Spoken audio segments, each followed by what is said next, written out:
Ill at ease over on these benches. So I'd like to welcome the Right Reverend Prelate, the Bishop of Portsmouth, to his place and look forward to his future contributions. This is the second budget of this Labour government, and I still can't see the vision. It doesn't seem to be there. Any direction, it's not clear at all. People voted for change and to fix broken Britain, but this looks more like more of the same, and it will do hardly anything to fix our public services or make bills cheaper. I hear a lot of talk from the government about big projects and growth, but how much of that is just a taxpayer subsidy for private corporations? I welcome a new generation of local health centres, but why are taxpayers paying several times over for these via PFI schemes? And I welcome fixing our neglected sewage system, but why are private water companies allowed to up their prices by almost half when water bill payers have already paid for this particular piece of work to be done? There's waste in the public sector, and that waste is the billions of taxpayer and bill payer money that gets siphoned off into private profits. Around a quarter of our energy bills end up as private profit. The solutions are obvious to anyone who, apart from the corporate lobbyists who infest Westminster. If we want cheaper energy, then take the energy companies into public ownership. If we want lower water bills, then let the water companies fail and take them into public ownership and free the captive consumers. As for the government's green agenda, I'm afraid this budget does not measure up. Oil and gas companies are due to get taxpayer millions to try out carbon capture and storage, which is a simply rubbish, untested idea that wastes money that should be spent on insulating homes.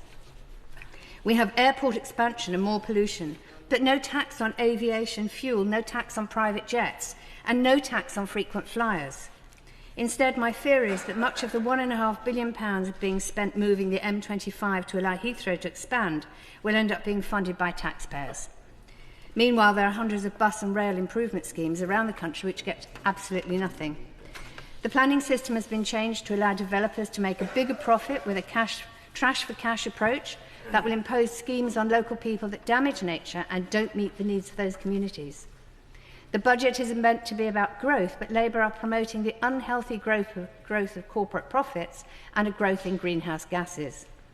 The Green Party solutions would cut energy bills by enabling consumers to pay for cheap electricity separately, rather than having energy prices linked to expensive and polluting gas.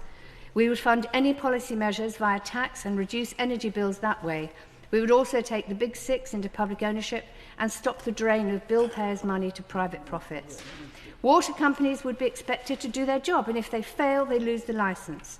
Instead of the government signing off higher and higher bills for consumers, we would take them into public ownership, and consumers would no longer spend a third of their water bills on paying off debt.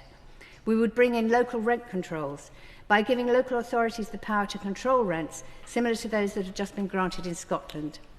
We would introduce an annual wealth tax of 1% on assets over 10 million and 2% over 1 billion. This would raise at least £14.8 billion. We would also align rates of capital gains tax with income tax and close loopholes. This would raise at least £12 billion, even after accounting for changes in behaviour. Both these measures are designed to address growing inequality, as well as providing government with the funds to bring down bills for ordinary people.